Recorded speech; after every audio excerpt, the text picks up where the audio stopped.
the group, the What Is series, What Is Happening? Greetings from home, dear ones. I am Observer. I join you today as part of what the Keeper calls the Group of Nine. I observe everything, and the unique aspect of my work is that I observe without judgment. I observe much more than planet Earth, as many games are taking place across the universe. We hope to help by presenting these insights in the What Is series. We share what is happening on Earth, at this moment, why it is occurring, and how it affects you. You are magicians on the game board. Though the planet may take different turns, awareness of what occurs behind the scenes allows you to position yourself strategically. And it is from this vantage point that you join others as light workers in a community capable of changing the world. Although some of what we will discuss might seem like bad news, remember that duality exists only in the third dimension: up, down, right, wrong, love, fear. In reality, it is all shades of gray, a beautiful spectrum of experience. Our aim is to help you find your place in this unfolding world. No more secrets. Humanity is undergoing a technological explosion. Soon there will be no secrets, as advances like quantum computing will eliminate the barriers to privacy. This development will make everything accessible, from passwords to personal habits, creating both opportunities and challenges. Your convenience cell phones, appliances, and the internet are part of this system, but they are also gateways for intrusion. Surveillance has intensified, and while some use it for influence, others employ it for control. This transformation is influenced by intergalactic parental races, who have interacted with humanity for eons. Deals made by influential figures, such as Presidents Truman and Eisenhower, brought technological advancements in exchange for compromises, including abductions. These agreements contributed to the rapid technological progress you experience today. However, such alliances also introduced ethical dilemmas, shaping the dynamics of power and control on Earth. Redefining individual freedoms. The rise of technology parallels shifts in societal structures, including democracy. The Constitution of the United States faces significant challenges as agendas push toward centralizing governmental power and redefining individual freedoms. Efforts to unite humanity under a single ideology or religion echo historical attempts to consolidate influence. Movements such as America's Heritage Foundation are reshaping global dynamics by aligning political, economic, and religious goals. There are significant implications not only for freedom of speech, but also for individual liberties. However, the rise of feminine energy counterbalances this.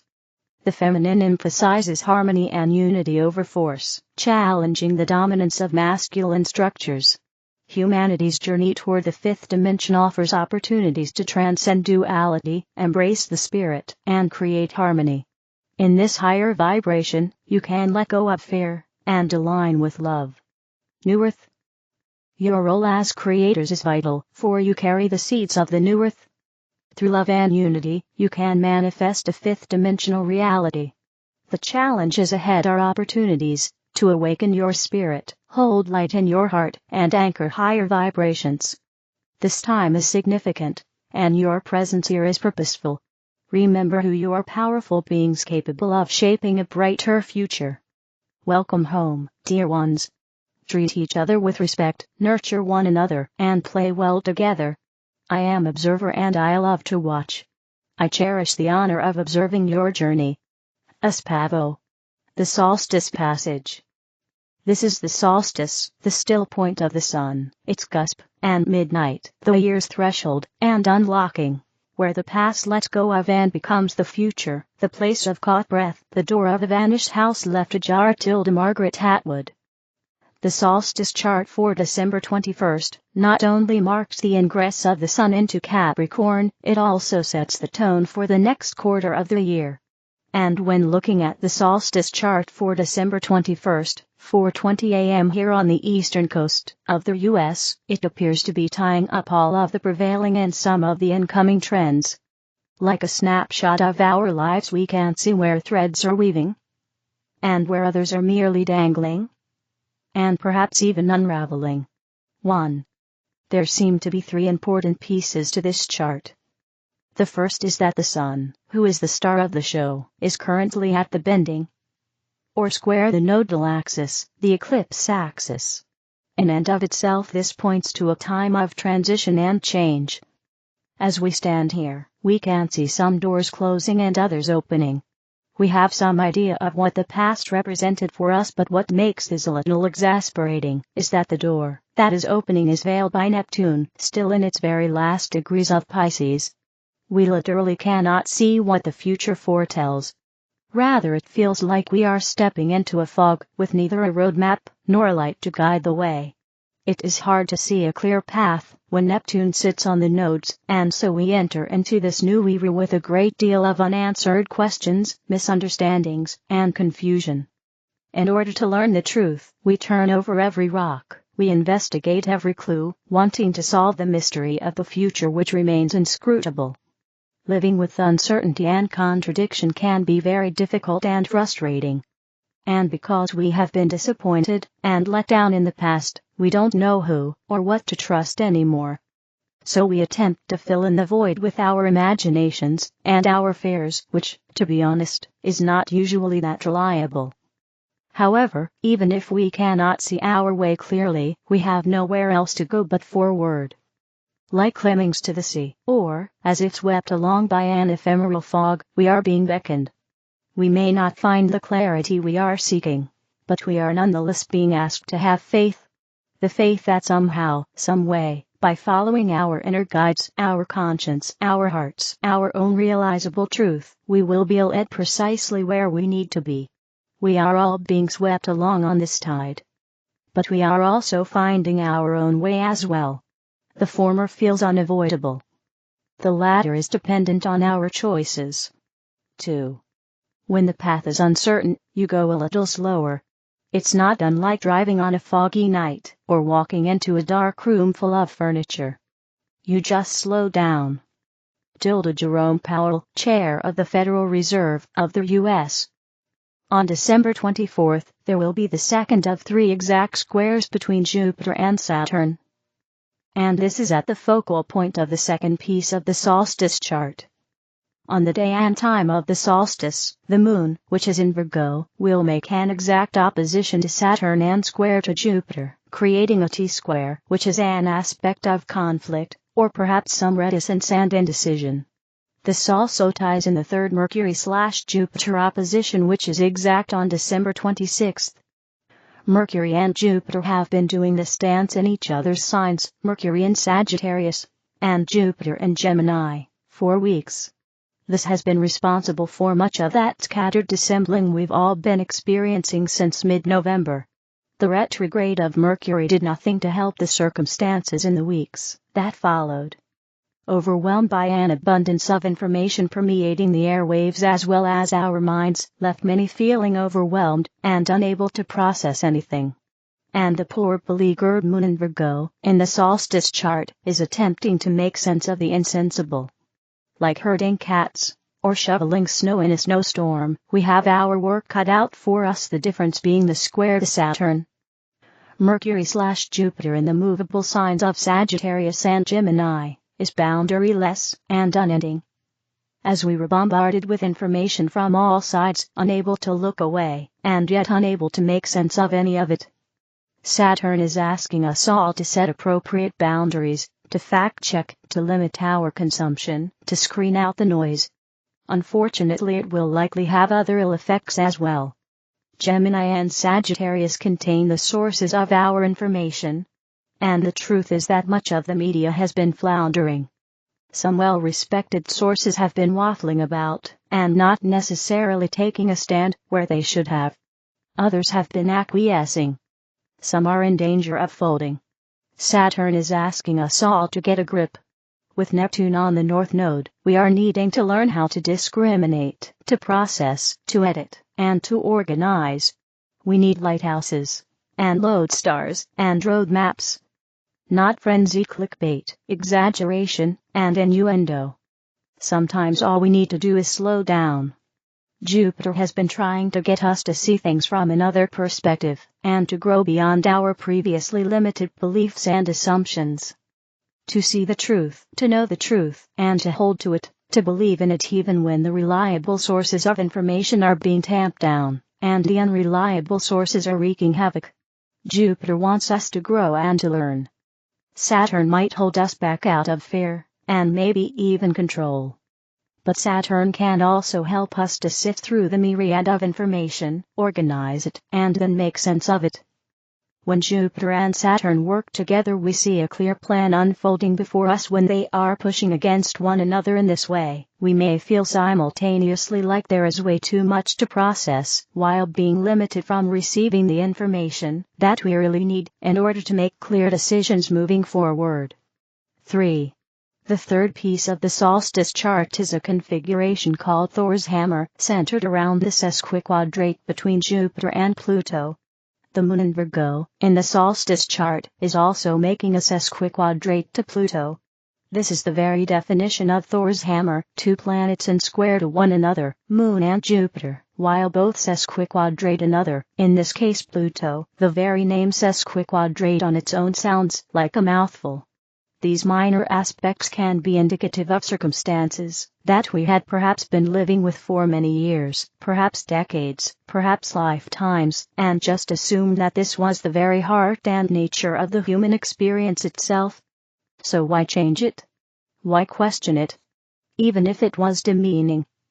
Even if it may be racist, unholy, demoralizing, controlling, or inhuman in nature, we live with the inequality, the discomfort, as merely being a part of life itself, and so don't necessarily do anything about it. These are things we didn't question.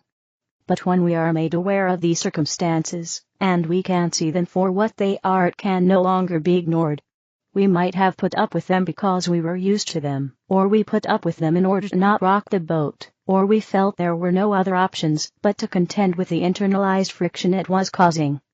But Pluto, perhaps part of the problem itself, is now in Aquarius. And in Aquarius, we come to realize that popular sentiment can be quite powerful. On our own, individually, we might not have much of an impact. But when we join forces in solidarity with others, we have the capacity to overcome even the most extraordinary forces. And that is where the transition begins. On January 3rd, Mars will come to oppose Pluto, bringing us the results of causes that have already been set into motion. Mars is a catalyst. In its retrograde, however, it is also gathering to it a huge morass of resentment, anger, and frustration, which could be unleashed with the opposition at the end of the year. This could be unstable. It could be volcanic in its effects. But it could also be an impetus for us to understand what it can actually feel like to be empowered, to be strong, to be a force for progressive change, and then carry that knowledge with us into the new year. This is a lot to digest, especially for what is supposed to be the most spiritual time of year. All the more reason to hunker down, make wreaths in gratitude to the Lord of Light, make obeisance to the gods of our choice, and offer prayers to the newborn sun. On December 21st, the sun appears to stand still. After this day, the sun will gradually make its way up north again, bringing with it longer daylight hours. In the darkness before the dawn, we are confronted with our own soul journey, searching for that ephemeral light of enlightenment. Whether we seek this through ritual, religion, community, prayer, parties, holiday lights, and candles, love, and embracing the wonders of nature, it brings also a hope for renewal, for rebirth, for wisdom and light. And if we can ride this wave, it can, and will bring us where we need to go. We just need to keep the faith. This is perhaps the basis from which New Year's resolutions evolved, recognizing that with this shift comes a renewed surge of purpose and growth. This will be all the more so, with a Capricorn new moon just before the new year. May our hearts and minds be open to goodness and truth, that these may be our guiding lights, even, and especially in the face of uncertainty. The real Christmas means something to the real man, and it applies to the whole of man's nature. Let us take advantage of the resurgence of spiritual, mental, and moral force that comes with the Christmas time. It is the feeling and the thought in our hearts which reach people and stir their hearts to a better feeling. The wider and stronger action, for all our hearts are based in the same one life. Robert Crosby. Beloved ones, we prepare for the golden solstice's passage, which is strongly felt now. As ascending souls, our task is to always remain in the truth of who we are and our personal solarong temple, our divine template, restoring and reclaiming our freedom and true identity as divine sovereign beings. The many 3D distractions at this time are meant to govern our consciousness, deviating our true purpose and intention. This is a blessed time to foment our personal values and family and anchor more love, wisdom, and harmony. This solstice is about embodying the crystalline plasmatic energies that are being enhanced during this passage, as we continue choosing to act as integrated beings so that the distractions of this season do not mislead us from seeing the truth. This passage, together with the Sun in Capricorn, a new moon in this sign, and Chiron direct, will provide us with powerful healing transmissions. Capricorn energies are precisely to help us achieve illumination through the transfiguration that we have been experiencing throughout all this year. The solstice will amplify Capricorn transmissions as well, helping us to continue repairing our telomeres, where our DNA resides, healing mitochondrial anomalies, the mother seed, within us, so we can embrace both our solar consciousness and our female one, removing false timelines, so we can step into the harmonic ones we are giving form from within. Many of you will start feeling the intensity of density emancipation, especially in your joints, knees, hair, skin, and bone structure in general, parts of our anatomy that Capricorn rules too.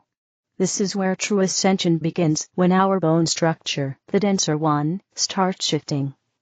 It can feel exhausting some days, with pain in our joints and knees and feelings of dizziness, as if we were, for we literally are, navigating between two different worlds and dimensions, our 3D one, and the 5D. And 6D timelines, the soul dimensions, where many of you are beginning to anchor yourselves, and where others are already dwelling.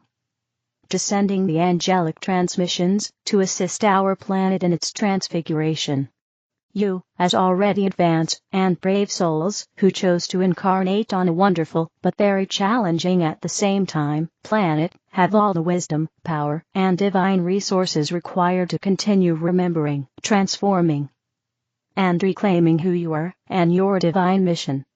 There is nothing outside of yours that can tell you who you are, only confirm what you already feel. You are love, wisdom, and power, embrace it, beloveds.